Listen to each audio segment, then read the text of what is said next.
सब मिलकर के रहेंगे तो हमारा देश और तरक्की और खुशहाली के रास्ते पर जाएगा। भाजपा के मंत्री आपके नमाज को बैन किया गया था, क्या कहेंगे सर? लगाए गए हैं, ये एक अनडिक्लेयर्ड इमरजेंसी है।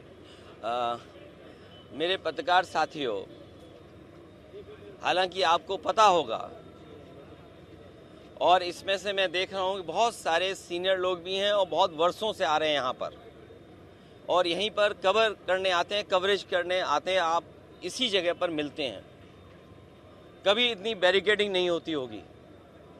जब मैं आज आ रहा था तो जानबूझ करके पुलिस ने मुझे रोका। मैंने जानना चाहा कि भाई क्यों नहीं जाने दे रहे हो। पूरी बैरिकेडिंग लगा करके मुझे आधे घंटे जब बात की तब जाने दिया, बड़ी मुश्किल से, और एक गाड़ी जाने दी। और जब जानना चाहा मैंने कि आखिरकार क्यों ऐसा किया जा रहा है तो किसी अधिकारी के पास जवाब नहीं था। आखिरकार इसको मैं क्या मानूं, क्या समझूं? इसको मैं तानाशाही समझूं, मैं इसको इमरजेंसी समझूं, मैं इस बात को ये समझूं कि ऐसा दबाव बनाना चाहते हैं, डराना चाहते हैं, धमकाना चाहते हैं कि दूसरे के धर्मों में शामिल ना हो, दूसरों के कार्यक्रम में शामिल ना हो। कम से कम मुझे ये बताओ, मैं जाने कितने वर्षों से यहाँ आ रहा हूँ। मुझे याद है नेताजी मुझे पहली बार लेकर के आए थे। उस दिन से आज तक लगातार आ रहा हूँ, लेकिन ऐसी बैरिकेडिंग कभी नहीं देखी। और बैरिकेडिंग इसलिए की जा रही थी कि लोग त्यौहार ना मना पाएं और जो अपनी धर्म की मान्यताएं हैं, धर्म की जो परंपराएं हैं, वो भी ना मान पाएं। तो सबसे बड़ा खतरा लोकतंत्र को है, संविधान को है। ये सरकार बड़ी जिम्मेदारी के साथ, मैं कह सकता हूँ, यहाँ मुझे नहीं कहना चाहिए, लेकिन फिर भी मैं कह रहा हूँ कि ये देश भारतीय जनता पार्टी संविधान से नहीं चला रही है। भाजपा के मंत्री लागू होने जा रहा है सर देश भर में। जब मुबारकबाद दे रहे थे तो लोगों ने उनको वापस जाओ के नारे लगाए हैं, विरोध किया। लेकिन मैं इसमें कुछ नहीं कह सकता हूँ। मैं यही कह सकता हूँ कि हमारा देश बहुत बड़ा देश है और यहाँ पर सदियों से हम मिलकर के रहते आए हैं। हमारी मिलीजुली संस्कृति यही है कि कब किसके एक दूसरे के खाने से हम मिल गए, एक दूसरे के कपड़े पहनावे से हम मिल गए।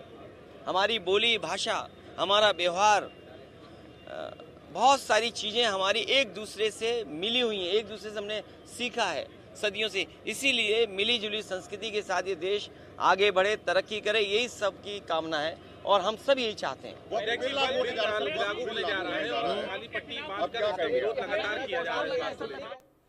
अखिलेश यादव कह रहे हैं इतने बैरिकेडिंग, इतनी सुरक्षा, इसकी जरूरत आखिर क्या है? मेरे साथ में इंडिया न्यूज संवाददाता मुरादाबाद से जुड़ गए हैं शाहनवाज इलियास।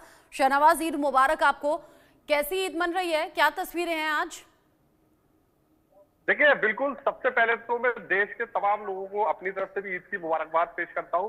और कहीं ना कहीं जो ईद है, मुरादाबाद में बहुत ही शांतिपूर्ण तरीके से सभी जगह ईद मनाई गई है। लेकिन मुरादाबाद में एक ऐसी तस्वीर आप देख रहे होंगे जो देखने को मिली, जहां पर थोड़ी सी प्रशासन से झड़प हुई, लोगों की बहस हुई, लेकिन कहीं ना कहीं लोगों को प्रशासन ने समझा दिया। कहा जा रहा है कि मुरादाबाद ईदगाह पर बड़ी संख्या में नमाजी पहुंचे थे।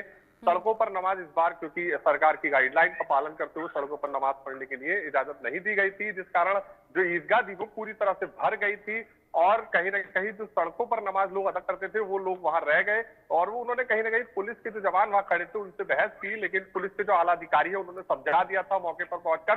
और वहां जो नमाज है, वहां के उलमाओं ने एक बार फिर वहां नमाज अदा कराई, दोबारा नमाज अदा हुई और बहुत ही शांतिपूर्ण तरीके से लोग अपने अपने घर चले गए। फिलहाल जो मुरादाबाद में जो है वो ईद पूरी तरह से शांतिपूर्ण माहौल में संपन्न हो गई है। प्रशासन की शानदार व्यवस्थाएं रही हैं और कहीं ना कहीं जो माहौल है वो प्रशासन की सूझबूझ से बहुत ही अच्छी जो खुशनुमा माहौल में ईद जो है संपन्न हुई है। जी ठीक है, यानी कि जो टकराव झड़प की तस्वीर हम देख रहे हैं वो अब शांति में तब्दील हो गई है। दोबारा से जो नमाज पढ़ने की जिद थी वो पूरी हुई और दोबारा से नमाजियों ने नमाज पढ़ी है। बहुत शुक्रिया आपका शाहनवाज, ये सभी अपडेट्स हमारे दर्शकों तक पहुंचाने के लिए, इस पूरे मामले को लेकर और आज के दिन को लेकर। मुरादाबाद से समाजवादी पार्टी की सांसद हैं रुचि वीरा, वो क्या कह रही हैं सुनिए।